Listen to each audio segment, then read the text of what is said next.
In last few lectures, we investigated propagation of an electromagnetic wave inside waveguiding structures. First, we investigated propagation inside what is called a parallel plane waveguide, and later we derived the fields inside a rectangular waveguide. Of course, the approach which we took in two cases was different.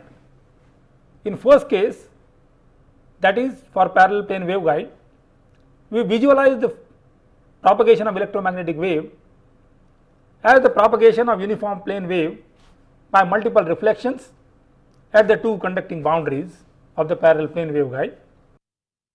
Whereas in case of rectangular waveguide, we took the mathematical approach, that is, we simply said if we wanted to have the transverse electric or transverse magnetic field, mathematically just solving the wave equation and satisfying boundary conditions, what kind of fields we would get. The visualization which we had in case of parallel plane waveguide gave us the physical understanding of what kind of field can exist inside a waveguiding structure.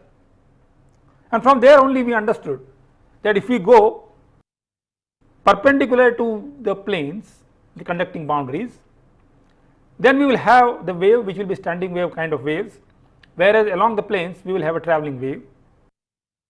And using this physical understanding, we can appropriately write the mathematical functions for electric and magnetic field inside a rectangular waveguide. So in one case we had physical visualization of the phenomena, in other case it was a purely mathematical approach, and now we must verify that mathematically which we did blindly for rectangular waveguide, does it give me the fields which we have derived from the physical understanding for a parallel plane waveguide. So essentially what we have to do is we have to establish that the fields which we got for rectangular waveguide, if we take the limiting case, then the fields must represent the fields which we got for the parallel plane waveguide. So now what we will do is we will do an exercise of showing that these fields which we got for rectangular waveguides indeed represent the fields which we got for the parallel plane waveguide in the limiting case when one of the dimensions of the waveguide becomes infinity. And then we will also ask a question, what happened to the mode which was TM0 mode, which became the TEM mode in the parallel plane waveguide. What happened to that mode in the rectangular waveguide? Does that mode now exist inside rectangular waveguide, or it exists only inside a parallel plane waveguide? So let us take first the second question, that is, does the transverse electromagnetic mode exist inside a rectangular waveguide? This we can argue physically, that if we consider a rectangular waveguide,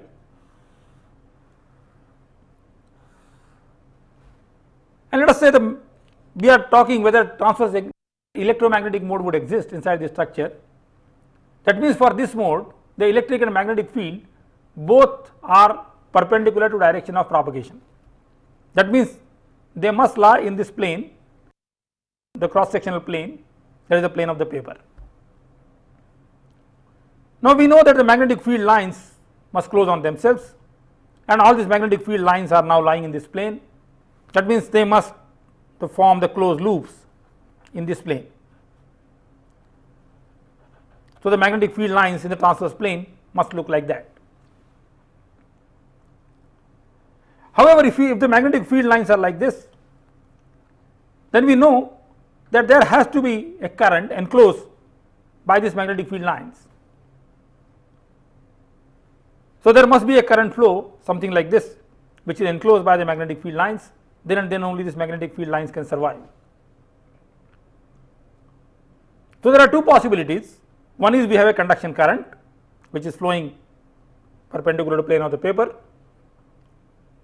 and that is enclosed by this magnetic field line, so they can survive. Or there could be displacement current which will be perpendicular to the plane of the paper, and that will be enclosed by the magnetic field lines, so the magnetic field lines can survive. Since we do not have any conducting medium inside this waveguide is completely hollow, that means filled by pure dielectric, there is no possibility of conduction current enclosed by this magnetic field lines. That means the conduction current is 0 inside the rectangular waveguide. So, only possibility which can exist is we have a displacement current to support this magnetic field lines, and this displacement current must be flowing in that direction. But the displacement current would require the electric field which will be going in that direction, which you already denied for transverse electromagnetic mode. So, for transverse electromagnetic mode, we say the electric field also lies only in the transverse plane. That means it does not have a component perpendicular to the plane of the paper. If that is so, then we cannot have the displacement current inside this waveguide which is in this direction. So, neither we have conduction current flowing this way, nor we have displacement current flowing this way. So, there is no current which is flowing perpendicular to the plane of the paper, and if there is no current, there cannot be magnetic field lines, because by Ampere's law this magnetic field lines must be related to the current enclosed. So, that means these fields which are lying in the transverse plane, they cannot exist, because there is no current to support these magnetic field lines. That means this mode, the transverse electromagnetic mode, cannot exist inside a rectangular waveguide. So, this mode, TEM mode, does not exist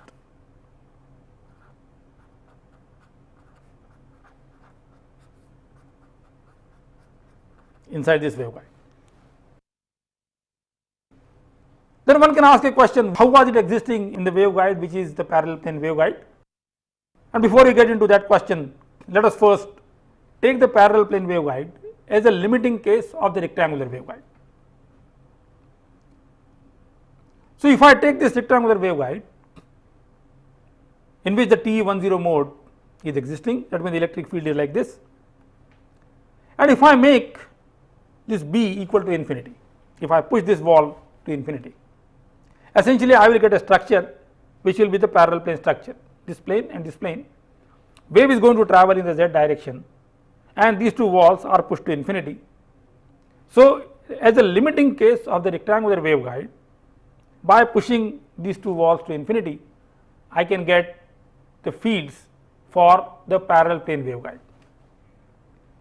And in this case, since the electric field is like this and the wave is going to propagate perpendicular to the plane of the paper, this mode essentially would correspond to the TE mode.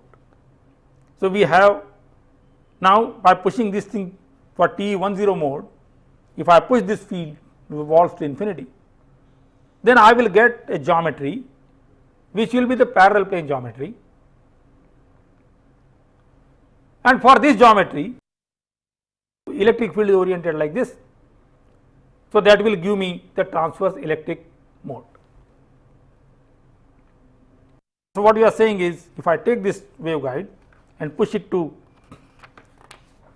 infinity, so these are the two walls of the waveguide, this is my coordinate axis,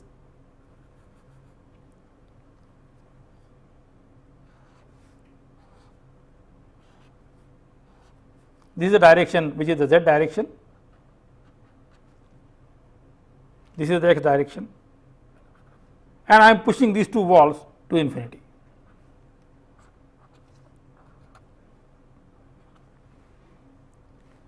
And the electric field now is oriented in this direction, which is this way.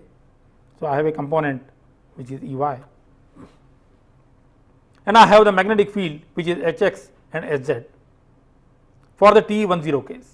So, if I look at the fields which I had for TE10, I had Ey component, I had Hx component, and I had Hz component, and these fields were constant as a function of y. Same thing we can get now for the infinitely extended waveguide in y direction. That means, if there are no boundary conditions to apply in this direction, these fields are infinite, then this field is constant in that direction.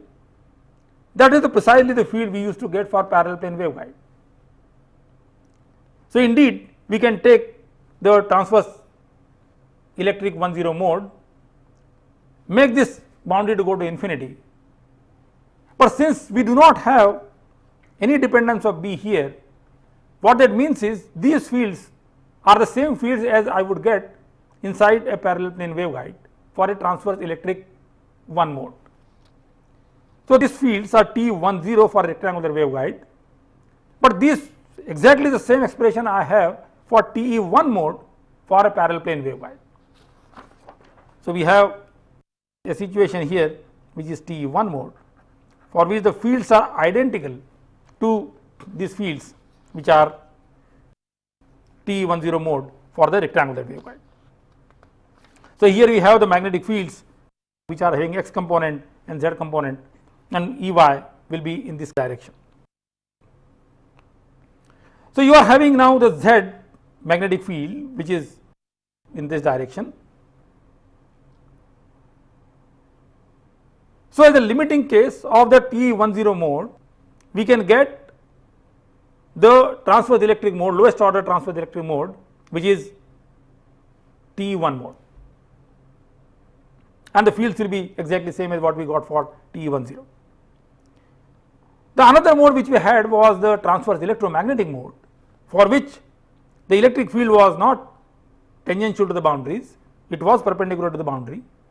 Magnetic field was tangential to the boundary, and we saw that was the mode which was non-dispersive and which travelled as if the conducting boundaries are not existing, and that is the mode which was the TEM mode. So, we had a situation that if I take a parallel plane waveguide like that, and if this is the electric field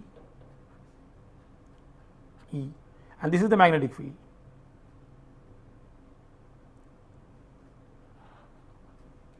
H,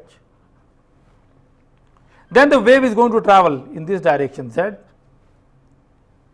and then this wave travels without any variation of electric and magnetic fields as we saw earlier, because neither H requires a boundary condition to be satisfied, which is tangential. So, you can always have surface currents, nor the normal component of electric field needs any boundary condition to be satisfied, because you can always have the surface charges induced to compensate for the normal component of the electric field. So, this mode, which was the transverse electromagnetic mode, was existing inside, and now one can ask a question: if this was the limiting case of the rectangular waveguide, how come this mode exists in this, but when we take a rectangular waveguide this mode does not exist? One can argue that since the magnetic field is in this direction and since this plane is extended in y direction, one can say that these magnetic field lines essentially close at infinity, and they enclose these conductors, these conducting boundaries, which have the current flowing on them, the surface currents. So, in the case of rectangular waveguide where these boundaries are finite, these magnetic field lines, they have to close on themselves, and that is why the current is not enclosed. So, this mode cannot exist inside a rectangular waveguide. But if I take a parallel plane structure, then these magnetic field lines will close at infinity and they will enclose these conductors, and that is why this mode can exist inside the parallel plane waveguide. This is the mode which is, as we saw in case of two conductor system like a coaxial cable or transmission line, this mode propagates. So, whenever we have a two conductor system, the lowest mode which will propagate will be TEM mode. However, if you go to the rectangular waveguide, then the lowest mode which will propagate will be TE10 mode. So, we have a very important conclusion to draw, that whenever we have the hollow structure, hollow pipe kind of waveguide, the transverse electromagnetic mode cannot exist, which is non-dispersive because this was a very special mode. This mode is not supported by the rectangular waveguide, and that is why we have all those problems of dispersion and so on inside a rectangular waveguide. But that is the structure which is more physically realizable structure. We should remember that. the parallel plane waveguide is still a structure which is infinite in extent. So, we cannot realize this in practice.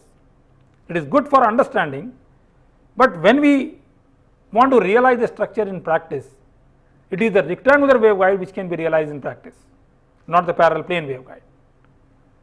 So, whenever we have a physical structure which is rectangular waveguide, we will always have a cutoff frequency associated with that, and we will always have the problems like dispersion and so on associated with them.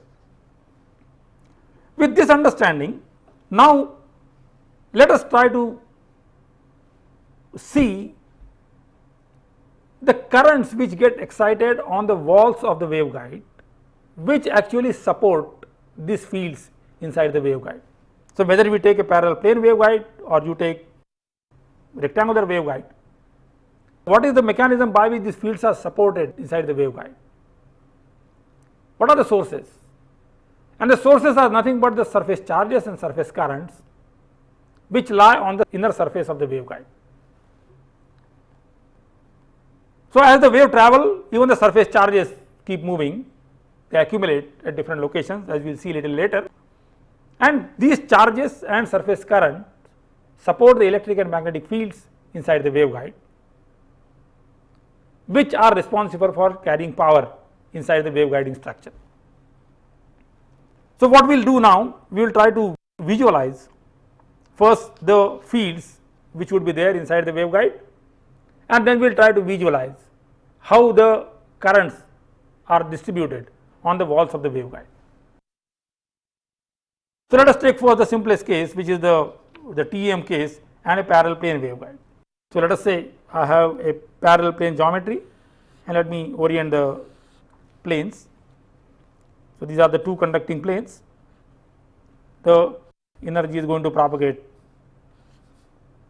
in this direction, and if I take the TEM mode, we saw the TEM mode, the electric field is perpendicular to this. So, if I say this is my x direction, this is y direction, then we had the electric field E y, which was some constant e to the power minus j beta z, and we had a magnetic field which was H x, which is c upon eta e to the power minus j beta z. If I visualize these fields, so if I really want to find out how these fields are going to be as a function of space and time inside the structure, first what we do, we freeze the time. Remember, all these quantities are intrinsically functions of time, and they are having a harmonic variation as a function of time.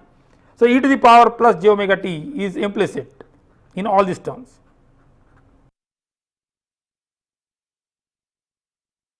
So, as such, these fields are going to vary as a function of space and time. So, if I stand at particular location, the fields are going to vary sinusoidally as a function of time. If I freeze time, that means instantaneously look along the waveguide, I will see the field variation which will be given by that. So, essentially for what we do to visualize these fields in 3 dimension, first we do is freeze time, that means make this quantity constant, and then without losing generality we can say let make t equal to 0. So, at that instant I want to see how the fields are distributed in space, and once I get those field distribution in space, then we simply say that these fields will be moving with the velocity which is the phase velocity for the mode. So, then they let the field drift inside this waveguide with the phase velocity. So, when we visualize these fields, essentially we try to visualize the spatial variation of the field at some instant of time, and without losing generality we can take that time is equal to 0.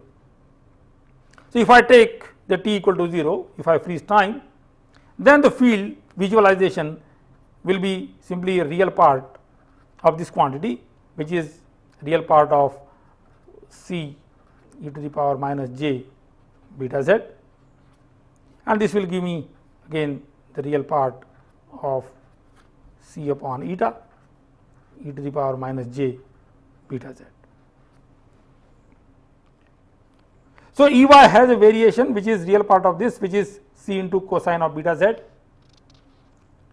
Hx will be having the same variation, C upon eta cosine of beta z. So, if I consider this point as z equal to 0, this variation is beta z, and the wavelength which we have here, or the phase constant, is beta. So, the corresponding wavelength, let us call in general, that is the guided wavelength in the direction of the wave propagation. So, this field has a period, spatial period, which is equal to the guided wavelength, and at z equal to 0, this field is maximum. So, it is maximum here, and it is not varying as a function of x or y. So, the fields are constant everywhere. So, now the field is varying as a cosine function along the z direction.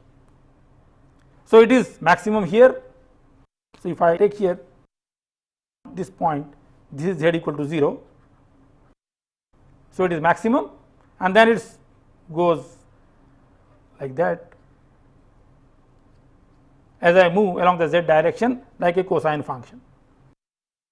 Where this is 0, this quantity will be lambda g by 4, where this function will go to 0. If I go again lambda g by 4, this function will become negative, and so on. So, this field now I can visualize as the electric field which is constant everywhere. So, this is the field distribution for the electric field is like that, which is same everywhere, and so on. And the magnetic fields are horizontally oriented, and they are again having the same amplitude all across. So, this is the direction of the magnetic field.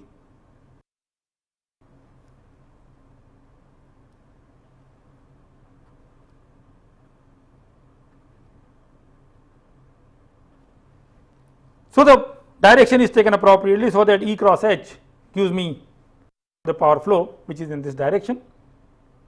So, this is the magnetic field which is everywhere distributed. So, this is my H vectors and this is my E vectors, and it is maximum here as I move to lambda g by 4 along the direction of wave propagation. These fields will go to 0, then again they will reverse the direction after lambda g by 4, go to maximum when z becomes equal to lambda g by 2, and so I got a variation which is, if I look like that, if I turn it, electric field is maximum here, slowly reduces, goes to 0, changes direction, again increases, maximum negative. So, start from here, goes to 0, change direction, increases, again maximum. That is the way the electric field is distributed. So, you can see as if there are rods here which are standing of different heights. It is maximum here at z equal to 0, the height of the rod goes to 0 at lambda g by 4, the direction of the rod is reversed, and again the amplitude becomes maximum when I go a distance of lambda g by 2. Same thing happens here for the magnetic field lines, which are now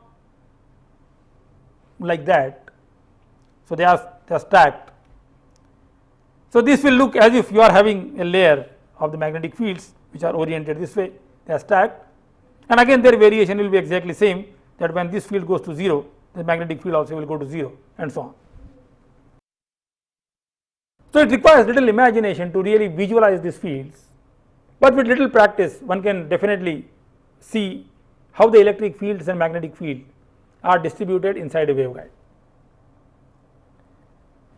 Now, we know that if the magnetic field is like that, the current which is going to flow on the surface of this conductor is related to the magnetic fields, tangential component of the magnetic field. The N cross H gives me the surface current on these conducting walls, and since we are considering here the ideal conductors, essentially if I calculate N cross H, that is the current which is truly confined to the surface of this parallel plane waveguide. So, if I consider this surface, then the normal will be coming outwards. So, this is my normal unit vector, whereas if I consider this plane, then the normal which will be coming out of the conducting surface will be this normal. So, the unit vector outward normal for the lower plane will be going upwards, the unit normal for the upper plane will be going downwards. And now you can calculate n cross h everywhere. So, this is the direction of h, this is n. So, if I calculate n cross h at that point, I will get the direction of the surface current, which will be along the direction of the wave propagation. Similarly, so on this surface the current will be going in this direction because I get n cross h, whereas if I go to this surface, then I will get n cross h, n is now downwards, h is this. So, I will require n cross h, which gives me the current which will be coming out. So, on the lower surface I get a current which is going this way, this is my surface current, whereas on this surface the current will be flowing this way, which is Js, and it will be having the same variation as the variation of the magnetic field. That means it will be maximum here, after a distance of lambda g by 4 this current will go to 0 and so on. So, in a two conductor system, it gives you the current flow in the direction in which the wave is propagating. I have a current flowing this way, I have a current flowing this way, and precisely that is what essentially we are used to, that when we have a two conductor system like a coaxial cable, we connect a voltage source and the current goes inside the conductor, the current returns by what is called a ground path. So, we see that the current goes inside from one terminal and current comes outside from the other terminal.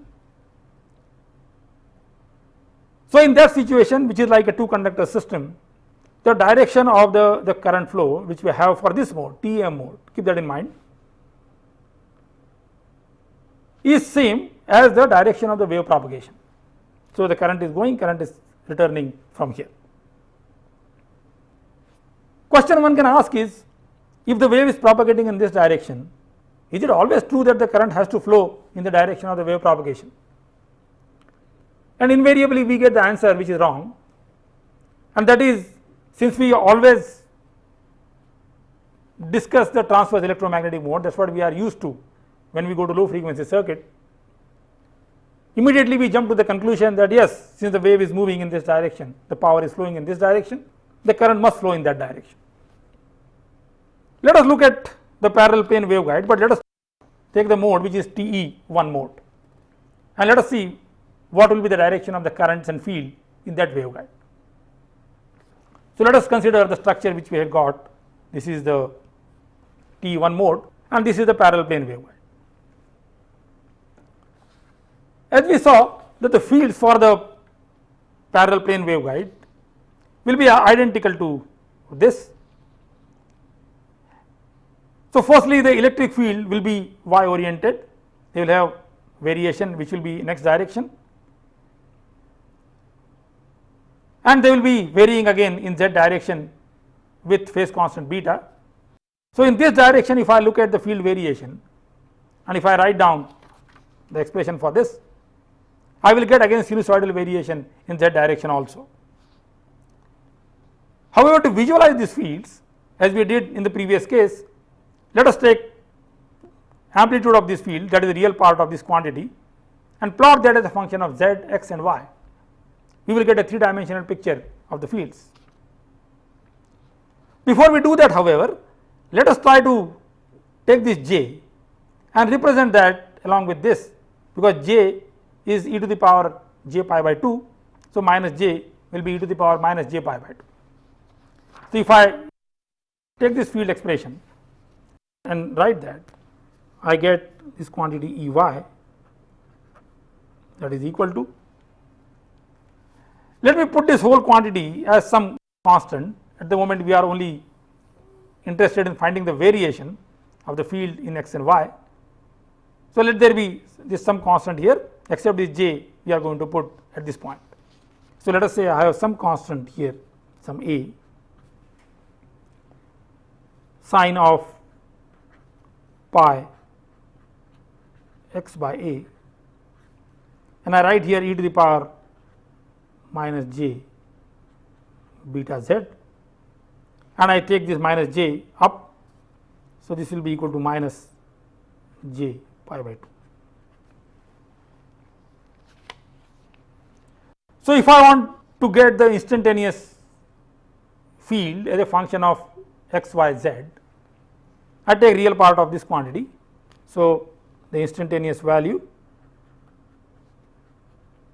the electric field, that will be real part of E y, that will be amplitude A sine of pi x by A, cosine of this quantity,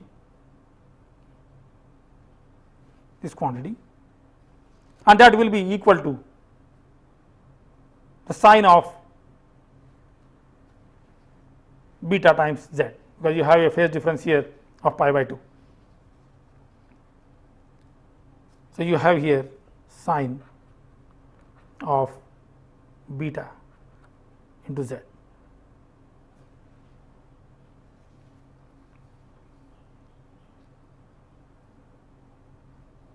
Which we can write down explicitly in terms of the guided wavelength. So, this we can get as a sine of pi x upon a sine of 2 pi by lambda g into z.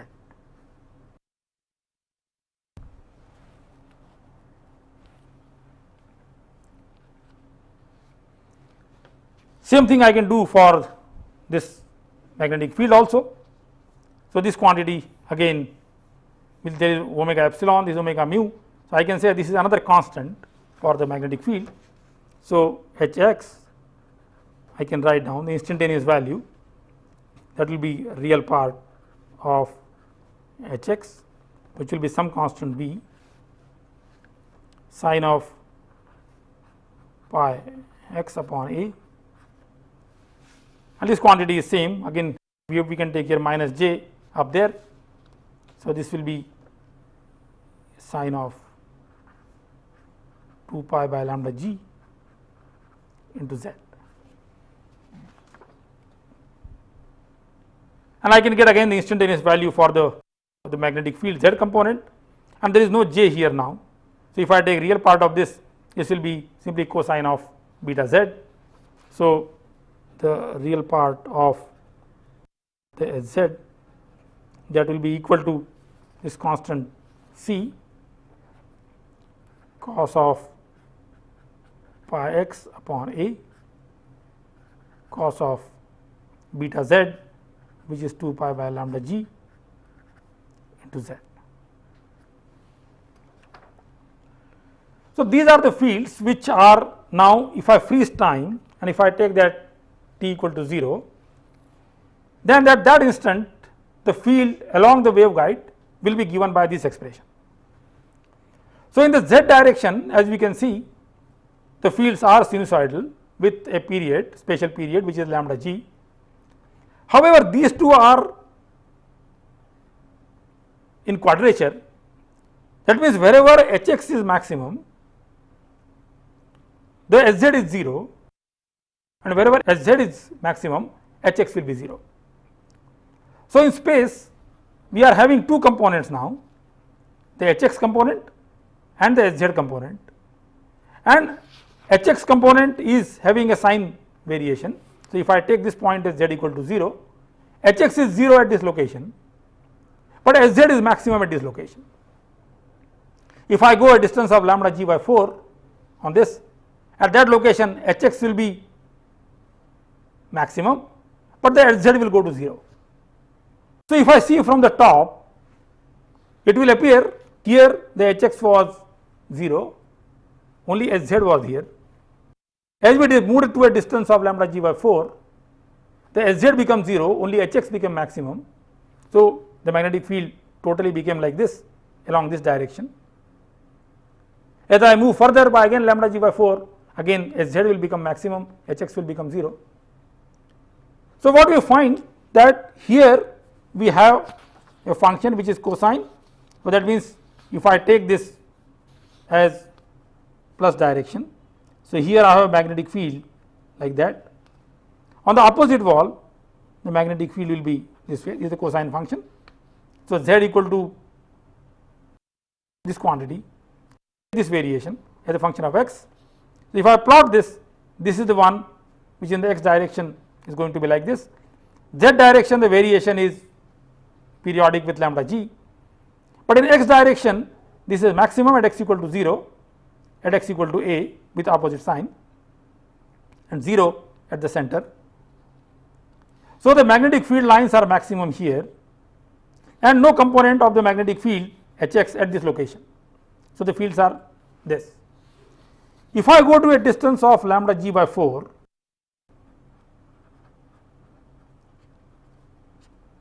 in this direction, at that location, if I see here, the Hz would go to 0, Hx will be maximum, but the Hx is having a variation of sine of pi x upon a. That means Hx is maximum at this location, but it is not maximum on the walls. This function is a sine function. So, it is 0 here, 0 here, and will be maximum here, and that will be the direction for Hx, which will be like that. So, if I see from the top, I see situation like this for the parallel plane waveguide. So, if I am seeing from the top like that, the magnetic field, this is z equal to 0, the magnetic fields are like that here. When I go to a distance of lambda g by 4, this thing has gone to 0 and Hx has become maximum, but so that is oriented in this direction. Now, it is a matter of little imagination. Since we know that the magnetic field lines close on themselves, essentially we have a magnetic field loop which is created like this. So, we got the magnetic field lines which will go like that.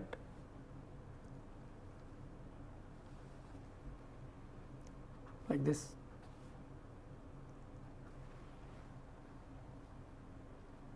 And if I go further lambda g by 4 from here, the direction will be reversed. So, if I go further in this direction, this direction is x, remember. So, again I get the magnetic loop which will be like this, and so on. If I complete this, if I now say that I have a waveguide which is running from minus infinity to infinity, essentially I will get the loops of the magnetic field lines which will look like that, where this separation will be equal to lambda g by 2. So, if I look at the waveguide which will look like that, this is a parallel plane waveguide, the magnetic field lines look like rolled carpets which are stacked inside the structure, and they are of infinite length which are perpendicular to the plane of the paper. That is the way the magnetic field lines will be distributed. What about the electric field? The electric field has a variation in z direction which is same as this, but it is oriented in y direction. So, if I consider in this, it is having a sinusoidal variation in this direction, but oriented this way. So, if I see from the top, then the electric field lines now will be perpendicular to the plane of the paper, and behavior of this Ey and Hx is identical. That means, wherever Hx is maximum, Ey is going to be maximum. Only thing, it has a variation which is sinusoidal variation. So, it has identical variation to Hx. So, if I look at the Hx component, which is this component, here is the Hx component which is maximum. So, the electric field also will be maximum at this location, but electric field is always oriented in y direction. So, I have the electric field which will be like that, and if this is the direction, positive direction for z in which the wave is propagating, again you can have E cross H. So, if this is the direction of the magnetic field, the electric field should be going inwards. So, E cross H gives me the Poynting vector. So, that is the direction of the electric field, and this electric field reduces to 0 at this location. So, I have electric field becoming lesser and lesser as I go this direction. Similarly, it is becoming lesser and lesser because tangential component should become 0. So, this becomes less here, and so on. Again, where I go on this side, the electric field now will be coming outwards, its amplitude will increase again. So, here the size of the circle tells me the strength of the electric field. So, the electric field will be distributed maximum where the Hx component is maximum. So, this is more like rods which are inserted in these rolled carpets, that is the electric field vectors. So, if I want to visualize in the 3-dimensional kind of fields, the electric field will be the stacking of the rods of different diameters, where the diameter represents the strength of the electric field, and the magnetic field will be like stacked rolled carpets, which will be like that. Once we get this magnetic field things, which is now a rolled carpet which we have got, which you have seen from the top, so magnetic field lines are like that. Now, we can ask what kind of currents are going to flow in this. So, as we know, the currents will be related to the tangential component of the magnetic field on the walls, and the tangential component of magnetic field, which is this on this wall, these two walls, is only z component. On this wall there is no x component. So, on this wall the unit normal will be going inwards. So, this is my n.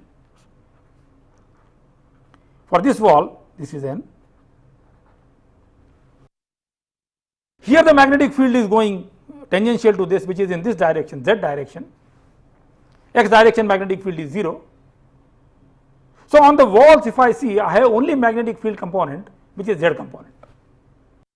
So, if I calculate n cross h, this is n and this is h.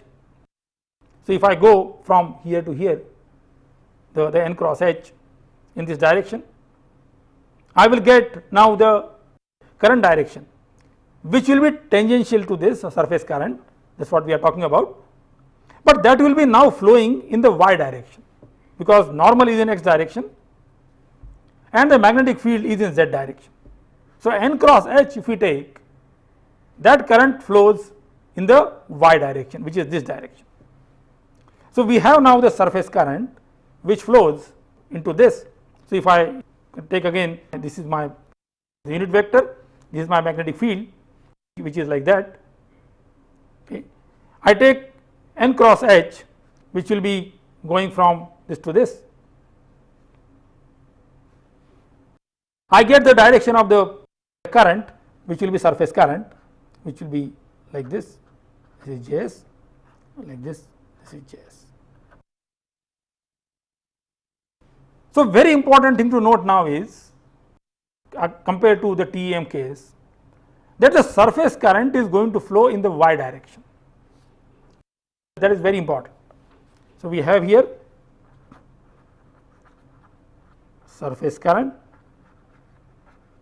in y direction. Again, it will have a variation which is sinusoidal in z direction, but there is no current flow in z direction. That is the important thing to note. But the wave is travelling in z direction. If the wave is travelling in z direction, the power is flowing in z direction. So what we now find something very interesting, that the power flow, there is no component of current, surface current in this two conductor system in the direction of the net power flow. The current flows in this direction, but the power flows in this direction. So the notion which we have at low frequencies, that since the power is going inside the system, the current must be flowing in the same direction, that is completely wrong. In fact, the direction of current flow and power flow have nothing to do with each other. The current may flow in some arbitrary direction and the power may flow in some other direction. In fact, it will be also immediately clear to us that where is the power flowing, where is power? The ideal conductor does not carry any power inside. The power is only between these two conductors. So the power is carried by the fields which are trapped between the conductors. That is what is carrying power. To support this field, we require the currents. So the currents are not carrying power. The power is carried by the fields. So there is no reason why the current should flow in the same direction in which the power is flowing. However, as I mentioned, at low frequencies we normally have a wrong notion that since the power is flowing inside the circuit, the power is carried by the current, the power is carried by the charges. So we get a wrong picture that the currents have to flow because the current is going to carry power. In fact, this is now a better understanding, which says that power flow is because of the fields and not because of the currents. So the current may flow in some arbitrary direction, and in this case you can see it actually flows perpendicular to the direction of the power flow. So the power flow in z direction and the current flows on the surface of these two conductors, which is in this direction. So the notions normally which we have at low frequency circuits, they come from the transverse electromagnetic wave, though we do not say that explicitly there, because that time when we talk about the simple circuits, we do not get into the complications of the field distributions.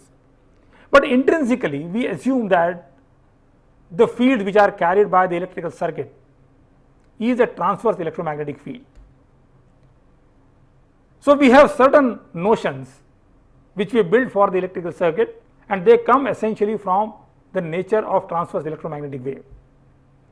As soon as you make a departure from the transverse electromagnetic wave to a transverse electric or transverse magnetic case, then all those notions completely break down, and then we get much global picture of propagation of electromagnetic waves and the currents and the distribution of charges and so on for various configurations.